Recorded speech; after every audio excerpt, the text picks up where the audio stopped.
neste momento de grave crise que o país atravessa, é importante reconhecer a contribuição deste espaço para que questões fundamentais à sociedade brasileira não sejam esquecidas ou, de maneira mais importante, distorcidas, para que o grande assalto à riqueza nacional prospere. Sobre o impacto econômico desta iniciativa recente do governo e particularmente do senador José Serra em relação ao pré-sal, é importante reconhecer que possivelmente a ideia em torno da pioria no marco regulatório do pré-sal está na base de grande parte das articulações econômicas recentes, de abertura de espaço maior, a apropriação por grupos internacionais dos recursos naturais do país. A proposta do senador Serra e seu progresso no Congresso Nacional e o apoio do governo usurpador de Temer a isso está vinculado exatamente à ideia de que estamos flexibilizando ainda mais o que já era excessivamente flexível no marco regulatório em relação ao pré-sal. O discurso da grande imprensa e o discurso oficial é de que a abertura a grupos estrangeiros vai aumentar a atividade econômica no Brasil. O discurso oficial diz que haverá uma intensificação dos investimentos, mas não nos esqueçamos, os investimentos na produção de petróleo correspondem a 10% apenas, entre 10% e 20% do valor do que é produzido.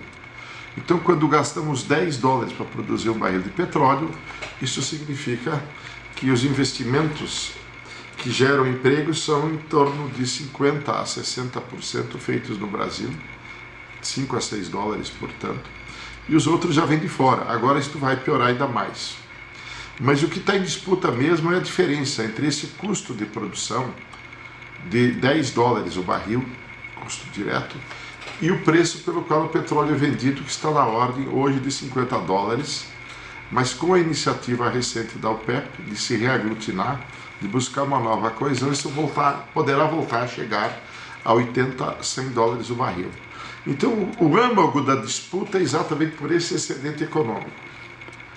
Produzir petróleo a um custo de $10, vendê-lo a 50 ou 100 e ficar com a diferença, deixando migalhas para o governo brasileiro, para a sociedade brasileira. Se alega também que a Petrobras não tem condições de fazê-lo. Isto é outra grande mentira. Não há nenhum investidor no mundo, seja ele um país como a China, o Japão, até a Índia, ou empresas, ou bancos, que não estejam dispostos a ofertar o financiamento para quem tem reserva de petróleo. Quando em 2006 a Petrobras fez a primeira descoberta abaixo do sal no campo de Paraty, confirmada no ano seguinte, 2007, com o campo de Tupi rebatizado posteriormente para o nome de Lula. Grande expectativa se gerou não só no Brasil, mas no mundo inteiro. Foi a primeira grande descoberta das últimas décadas em todo o mundo, de uma nova província petrolífera, que, portanto, gerou enorme interesse e percepção da sua importância geopolítica. Este debate geopolítico tem sido varrido debaixo do tapete no Brasil. Não está na agenda da discussão. Criou-se um falso debate, uma espécie de Grenal, uma espécie de Fla-Flu, uma espécie de Corinthians e Palmeiras, entre o modelo de partilha, que era um avanço em relação à concessão, o retorno à concessão ou a flexibilização da partilha para torná-la semelhante ou igual ao da concessão, com abertura indiscriminada em torno dos recursos do pré-sal a qualquer agente internacional. Se a partilha já era um instrumento de pequeno controle público, tendo a Petrobras como operadora, significando que ela que vai contratar, organizar e promover os investimentos, tendo o aporte financeiro de sócios, que apenas fazem isso nesse caso. Agora a abertura para a operação de empresas estrangeiras significa uma redução substancial da capacidade de controle do país via Petrobras sobre a produção, o que já era pouco, já era insuficiente, está piorando muito. De maneira que esta questão geopolítica e o Brasil, com seu papel, requer primeiro que se saiba quanto petróleo nós temos. Mas manter o desconhecimento é do interesse dos grupos econômicos, porque assim eles aumentam a percepção de risco e a fração de que pode ser apropriado o valor econômico. Assim, o fato de agora há um problema sério em relação ao modelo de contratação. Todos os países que detêm reservas importantes, porque a OPEP hoje ela provê cerca da metade do petróleo que é consumido no mundo. Mas ela é que determina o preço por uma razão simples. A outra metade é produzida localmente. O maior produtor mundial de petróleo hoje são os Estados Unidos. No entanto, tudo que eles produzem é consumido lá e ainda são importadores. O maior importador hoje é a China. E os países, não coincidentemente apenas, mas resultado disso são os importadores de petróleo. Todos os países ricos são importadores de petróleo, praticamente, com exceção do Canadá. E para eles interessa ter disponibilidade de petróleo e a um preço baixo. Com isso, todo o benefício da sua utilização no sistema econômico, na produção de bens e serviços, é apropriado no consumo, ao invés dessa partilha recente que havia, onde os países pagavam cerca de 80 a 100 dólares e é um excedente que era acumulado por países. É verdade que recentemente, por uma decisão geopolítica, a OPEP, liderada pela Arábia Saudita, preocupada possivelmente com a longa, quase uma década de período de preços elevados, ensejou o desenvolvimento de biocombustíveis,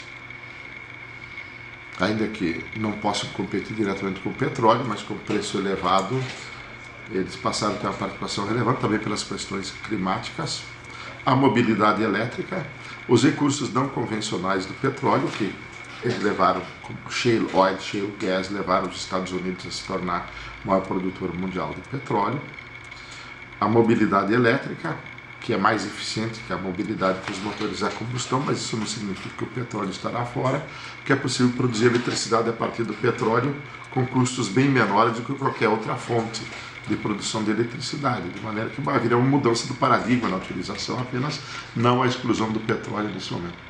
E também a rivalidade geopolítica. O Irã, após o acordo nuclear, retornou à cena mundial e reivindicava um retorno à cota de produção mais elevada e mantém uma rivalidade regional em torno de várias questões com a própria Arábia Saudita e a Rússia, que tem apoiado o Irã. De maneira que a decisão da Arábia Saudita de deixar os preços do petróleo baixar tem a ver com a solução desses conflitos de interesse. E, infelizmente, nessa toada também foi um golpe mortal contra o velho e grande aliado na OPEP da Arábia Saudita, a cofundadora, Venezuela. De maneira que um tiro só atingiu 5 alvos e, concomitantemente, feriu mortalmente a situação da Venezuela, que tinha usado o petróleo como baluarte da sua economia interna. Infelizmente não organizou a produção de bens e serviços, dependia da importação, mas também a utilizou do ponto de vista de uma política de solidariedade com os países, especialmente do Caribe, como Cuba, Nicarágua, etc.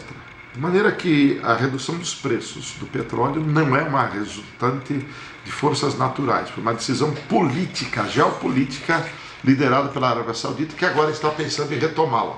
Este debate tem sido ocultado do povo brasileiro, porque se o Brasil vai ser um grande exportador de petróleo, como é possível que seja, o fundamental é que ele passe a controlar o ritmo de produção do petróleo, que saiba quanto é a reserva brasileira, em que período quer produzir esse petróleo e como atuar em conjunto com a OPEP para que cada barril que seja exportado tenha o maior valor possível.